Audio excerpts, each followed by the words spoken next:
GIT की online class में आप लोगों का स्वागत है। अभी हम लोग सीएसएस की एक सीरीज देख रहे हैं और आज की सीरीज में हम लोग को देखना है कि सीएसएस में हम बटन को कैसे बनाते हैं। ठीक है, कि अपने सीएसएस में बटन्स को कैसे क्रिएट करते हैं। देखिए ध्यान से, अभी हम लोग को बटन बनाना है और उन बटन को बनाने के लिए सीएसएस के कौन कौन से कोड इस्तेमाल होंगे वो हम लोग को देखना है। तो ये कुछ बटन का सैंपल आपको दिया गया है जिसमें हम लोगों ने 4 डिफरेंट डिफरेंट बटन बनाए हैं। इन बटन्स के अलग अलग बॉर्डर लगाए गए हैं।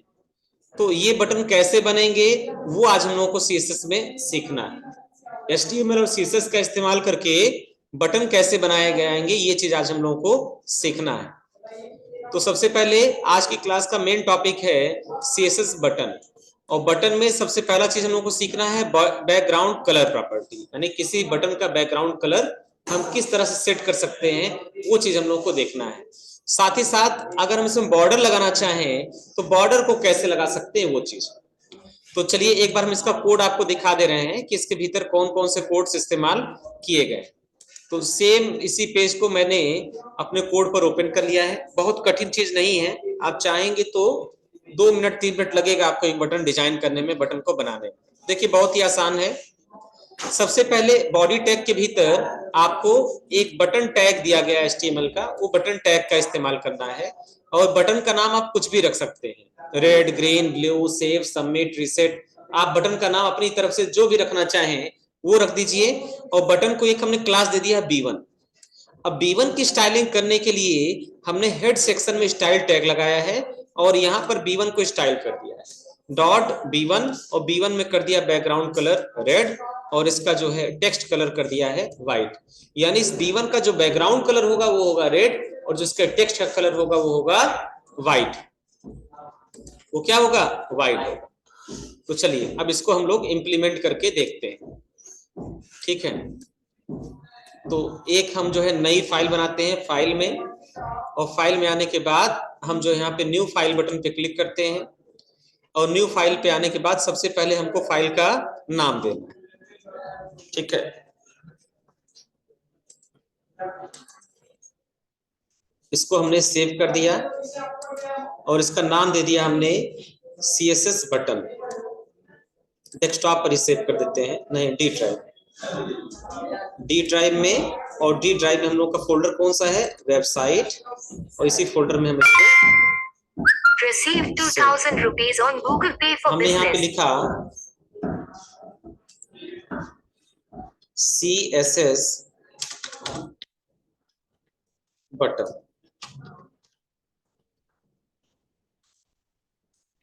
आपको पता है कि फाइल का नाम आप कुछ भी लिखें कोई फर्क नहीं पड़ता, लेकिन .html आपको लगाना है।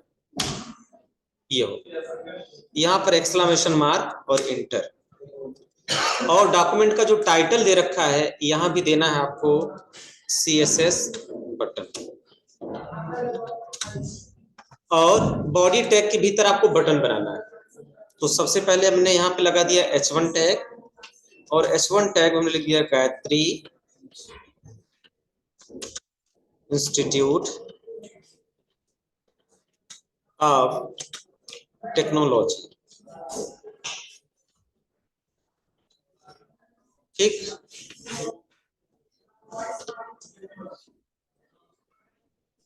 ठीक है। और फिर हमने एक लगा दिया यहाँ पर H3 टैग, और H3 टैग के भीतर हमने लिख दिया CSS बटन। तो बटन से रिलेटेड जो भी कोड होंगे सब हम लोग इसी फाइल के भीतर लगाएं। सबसे पहले एक हम लगा लेते हैं यहाँ पर बटन। तो बटन टैग हम सेलेक्ट कर लेते हैं। बटन टैग के भीतर इस बटन का नाम सपोज कर हमने रख दिया सेव। ठीक, या ज्यादातर आप देखिए फार्म वगैरह में सबमिट के नाम से बटन बनता है। सबमिट के नाम से बटन बनता है ना, तो सबमिट हमने कर दिया। अब इस बटन का एक क्लास बना दे रहे हैं, तो हमने क्लास दे दिया और क्लास इक्वल टू हमने यहाँ पर दे दिया डबल इंडोट कामा में B1। ठीक है, ये हो गया क्या? B1 class. अब B1 की स्टाइलिंग करने के लिए हम हेड सेक्शन में आ जा रहे हैं और हेड सेक्शन में आने के बाद हमने यहाँ पे लगा दिया ये स्टाइल टैग और स्टाइल टैग के भीतर चूंकि ये क्लास है तो डॉट ऑपरेटर से एक्सेस होगा तो हम लगाएंगे यहाँ डॉट और B1 और B1 का कर्ली ब्रेसेज ओपन और कर्ली ब्रेसेज क्लोज।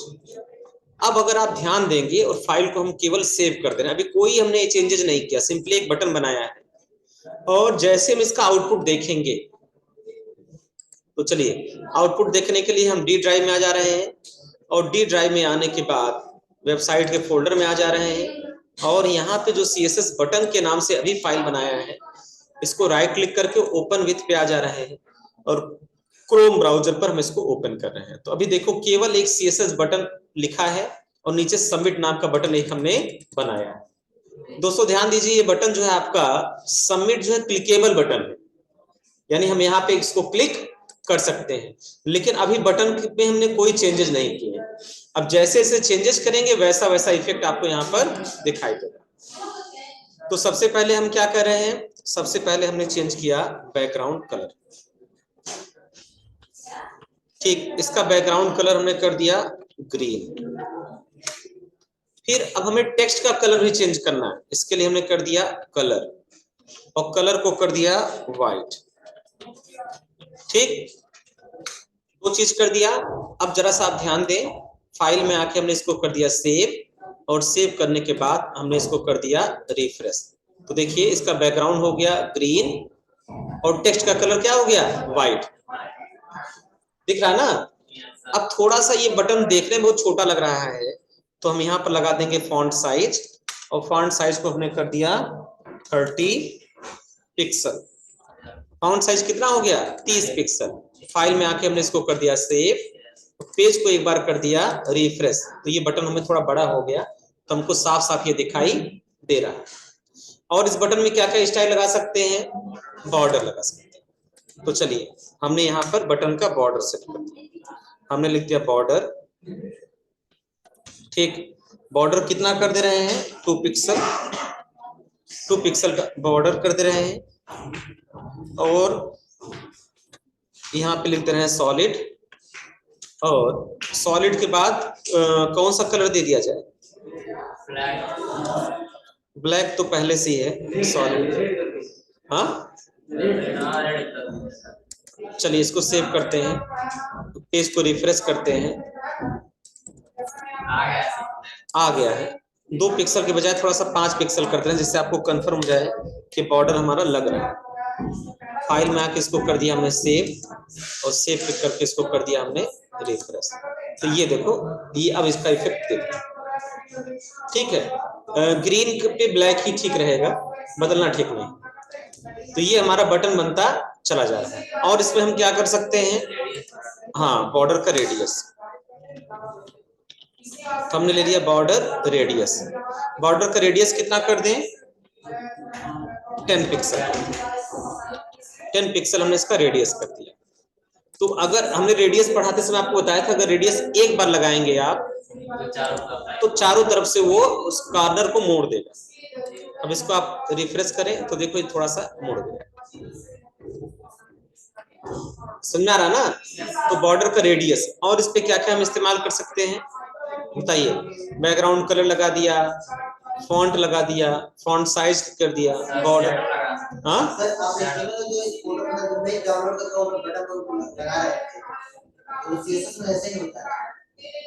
CSS में हाँ इसी तरीके से, ठीक है। बैकग्राउंड कलर में लगा दिया, टेक्स्ट का कलर लगा दिया, फॉन्ट साइज इस्तेमाल कर दिया, बॉर्डर को लगा दिया एंड बॉर्डर का रेडियस। और देखते हैं इसमें और कौन से कोड इस्तेमाल करें। हाँ शैडो, हाँ शैडो भी लगा सकते हैं अपने अकॉर्डिंग, अपने सुविधा के अनुसार हम उसका शैडो भी लगा सकते हैं। तो बॉर्डर शैडो भी अपने हिसाब से आप लगा लीजिएगा, कोई ऐसा दिक्कत नहीं है। तो इस तरह से बटन को हम डिजाइन करते हैं। नोट्स पर वापस आते हैं। नोट्स में देखिए सबसे पहले यहाँ दे रखा CSS बटन, और बटन में सबसे पहली प्रॉपर्टी यूज हो रही है बैकग्राउंड कलर। ये मैंने आपको यूज करके बता दिया। थोड़ा सा और नोट्स को आगे बढ़ाइए। सेकंड पेज पर आप देखेंगे तो CSS बटन बॉर्डर ये टॉपिक है, CSS बटन बॉर्डर, और इसमें दो चीज यूज हो रही है, एक तो बैकग्राउंड कलर और दूसरा कौन सा, बॉर्डर। ये भी मैंने आपको बता दिया, बैकग्राउंड कलर भी लगाना बता दिया और बॉर्डर भी लगाना बता दिया। तीसरा जो अपना इस्तेमाल हुआ है वो है बॉर्डर का रेडियस। रेडियस भी मैंने आपको लगाना बता दिया कि रेडियस को कैसे लगाना, ये भी कर ले जाएंगे आप। जरूरत के हिसाब से अपना आप रेडियस सेट कर सकते हैं कि रेडियस आपको कितना सेट करना है।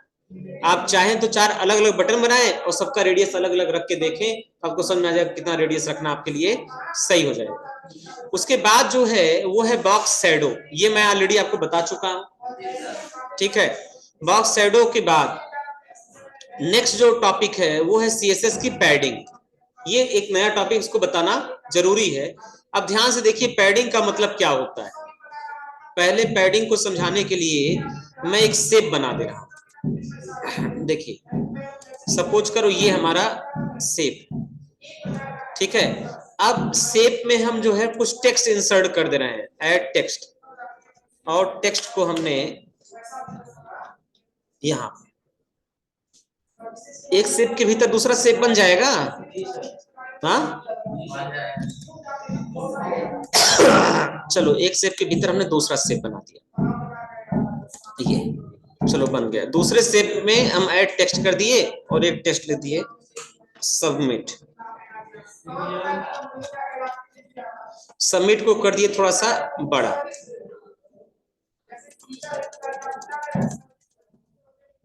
चलो ये देखो।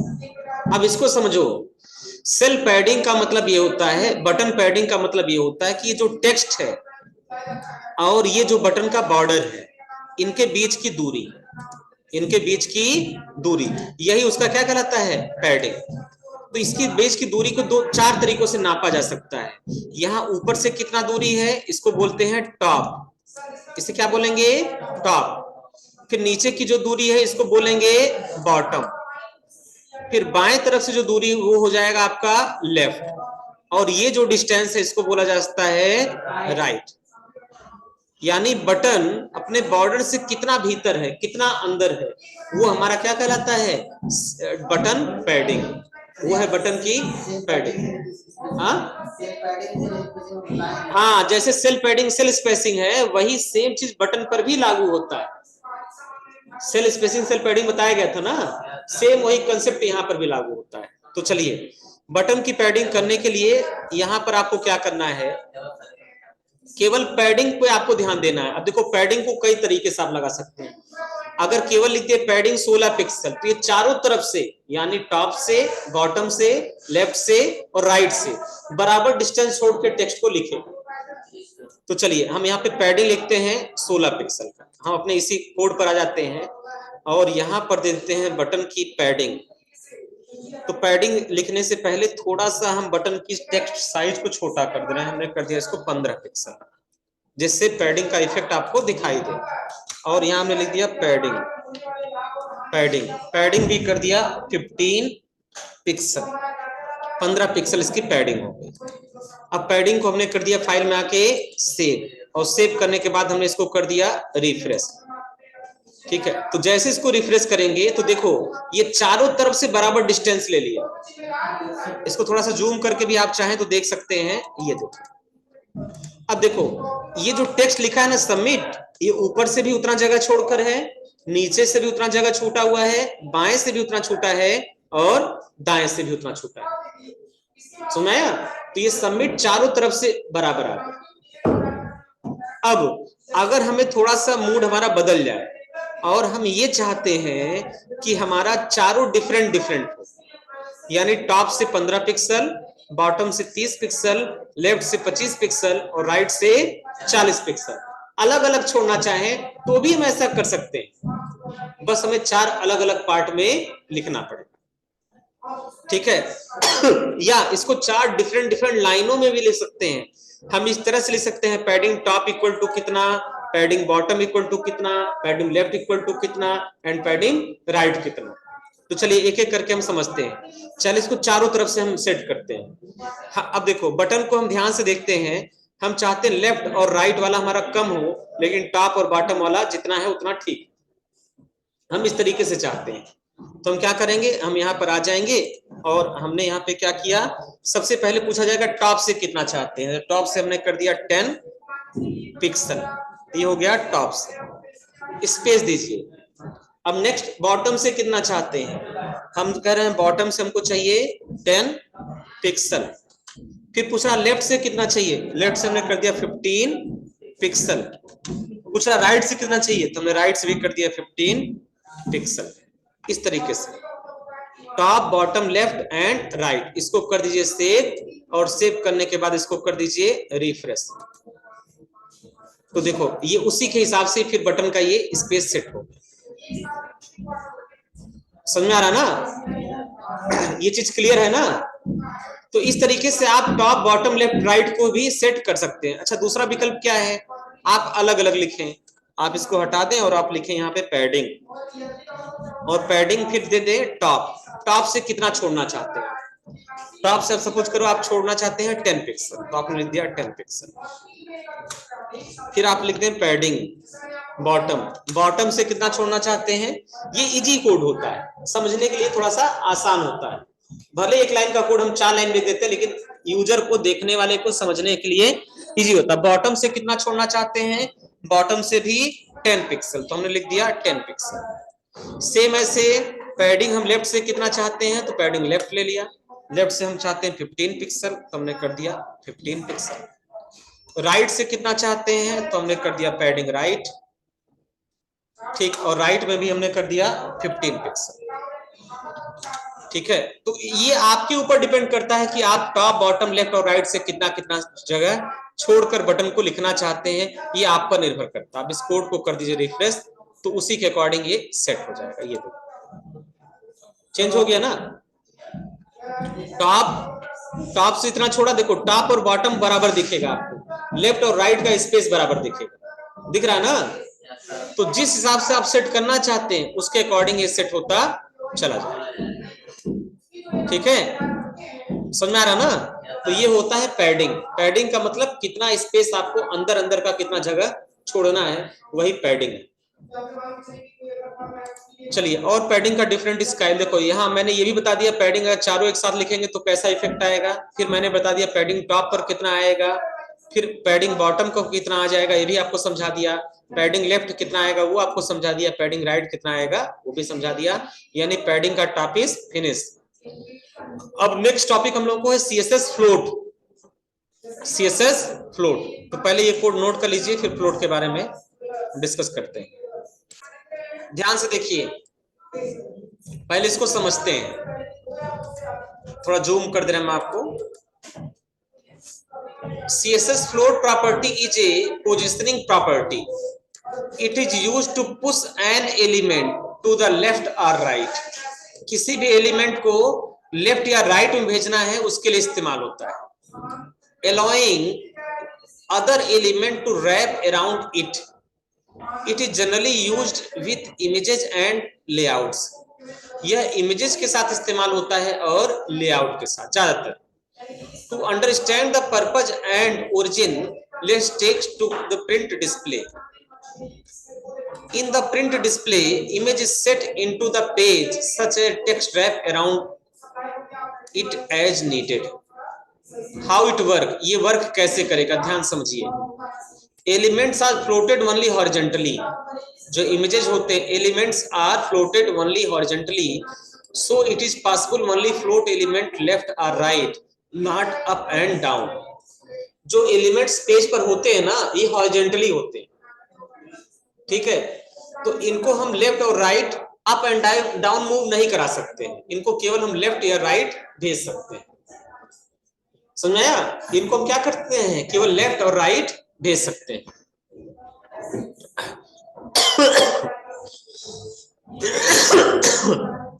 ध्यान दो, a floated element may be moved as far to left or right as possible. Simply it means that floated element can display an extreme left or right. ठीक, the element after the floating element will flow around it. The elements before the floating element will not be affected. If the images floated to the right and text flow around it to the left, and if the images floated to the left, the text flow around it to the right. क्या मतलब हुआ, आगे हम लोग example में इसको समझते हैं। इसमें तमाम चीजें दे रखी हैं, क्या क्या चीजें होंगी, प्रॉपर्टी कौन कौन सी है, क्लियर है, फ्लोट है, उसकी वैल्यू कौन कौन सी होगी, फ्लोट की वैल्यू नन हो सकती है, फ्लोट की वैल्यू लेफ्ट हो सकती है, फ्लोट की वैल्यू राइट हो सकती है, इनिशियल हो सकती है, इनहेरिट हो सकती है। इन सबको समझने के लिए एक एग्जांपल देखते हैं। चलिए, हमने क्या किया, ये एग्जांपल अपना है, इसको मैं एग्जांपल के साथ आपको यहाँ पे बता रहा हूँ। जैसे देखो, एक यहाँ पर हमने इमेज लगा दिया, बॉडी के भीतर मैंने सबसे पहले क्या किया, एक पैराग्राफ बना दिया, फिर एक हमने क्या कर दिया, यहां पे इसका फ्लोट कर दिया राइट, ठीक है।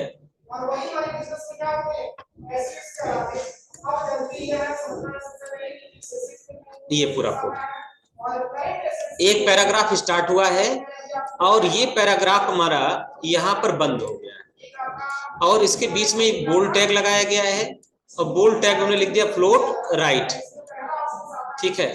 अब हमने एक इमेज इंसर्ट कर दिया, SRC, इमेज का नाम दे दिया गुड मॉर्निंग डॉट JPG, यह कोई इमेज है, और इसका अल्ट कर दिया गुड मॉर्निंग फ्रेंड्स, ठीक है, और कुछ टेक्स्ट हमने लिख दिए, ठीक है, जो भी टेक्स्ट हमने लिखना है लिख दिया। अब हमने पैराग्राफ को यहाँ पर बंद कर दिया।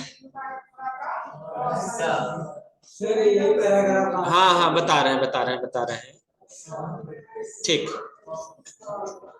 अब इसको हमें लेफ्ट राइट जो मूव कराना है वो चीज हम लोगों को देखना है। चलो बताते हैं। इसमें एक पैराग्राफ टैग ओपन नहीं हुआ है, यही कंफ्यूजन है।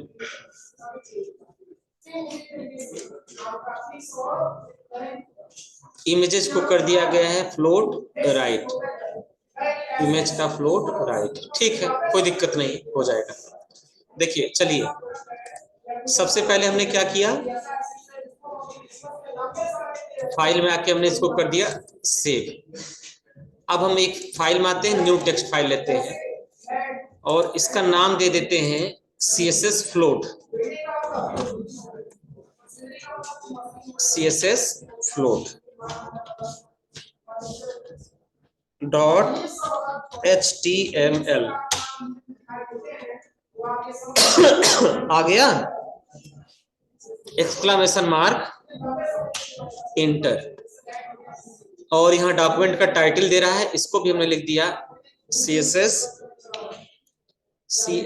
फ्लोट, ठीक। हेड में हम आ गए और यहाँ पे सबसे पहले हमें क्या करना है, एक पैराग्राफ बनाना है, तो हमने P टैग लगा दिया, ये पैराग्राफ टैग हमारा बन गया। Ctrl S से हमने इसको सेव कर दिया।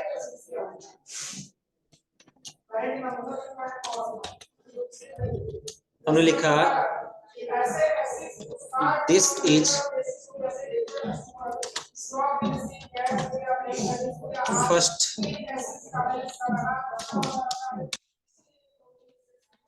पैराग्राफ,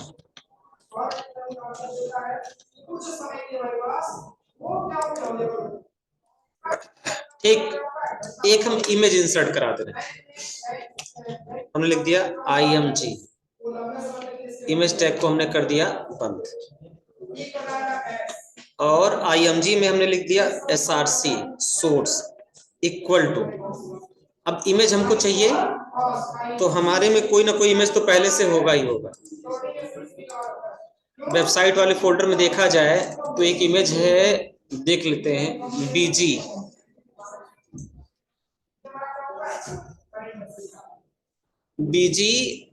इसका एक्सटेंशन नेम क्या है, JFIF, BG.JFIF।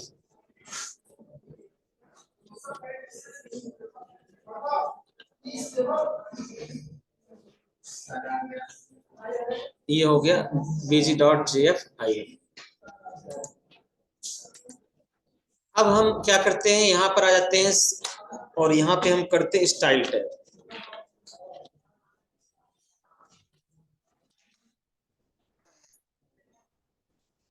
पैराग्राफ के लिए भी कर देते हैं स्टाइल। ठीक, तो पहले स्टाइलिंग हम करते हैं पी के लिए।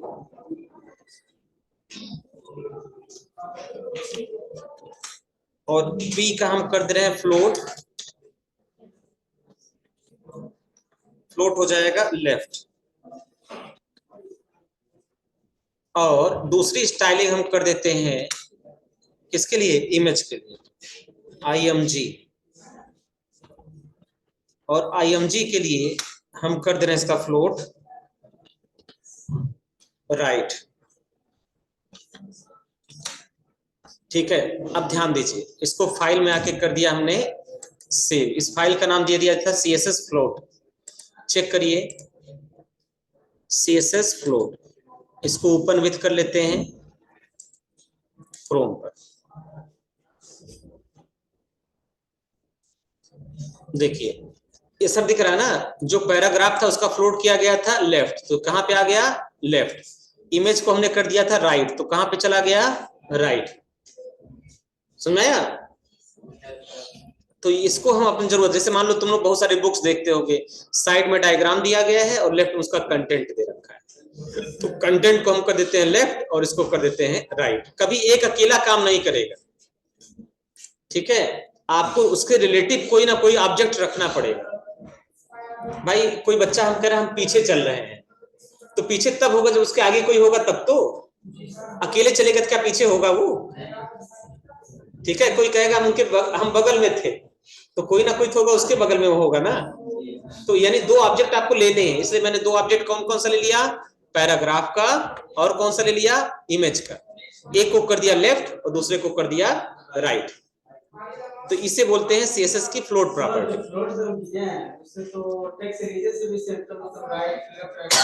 क्या चीज? जैसे जो फ्लोट से हम आपने लेफ्ट राइट किया है, हाँ मतलब कौन वो पैराग्राफ वाला, हाँ, तो उससे मतलब टेक्स्ट अलाइनमेंट से भी तो लेफ्ट राइट का नहीं तो टेक्स्ट अलाइनमेंट पैराग्राफ के लिए तो काम करेगा, लेकिन इमेज के लिए नहीं काम करेगा। लेकिन ये फ्लोट रहेगा तो दोनों पर काम करेगा। समझ में आया? फ्लोट रहेगा तो दोनों पर काम करेगा। इसका ज्यादातर इस्तेमाल किया जाता है वेबसाइट का लेआउट बनाने के लिए। जैसे मान लो, मैं छोटा सा एग्जांपल आपको बता रहा हूं। जैसे मान लीजिए कि एक वेबसाइट हमको बनानी है, ये देखो, ये वेबसाइट का होम पेज है।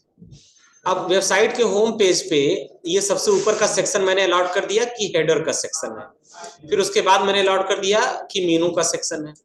फिर बीच का सेक्शन हमने कर दिया मिडिल का। मिडिल के भी दो पार्ट बना दिए, एक ये हो गया हमारा लेफ्ट का और ये एक हो गया राइट का।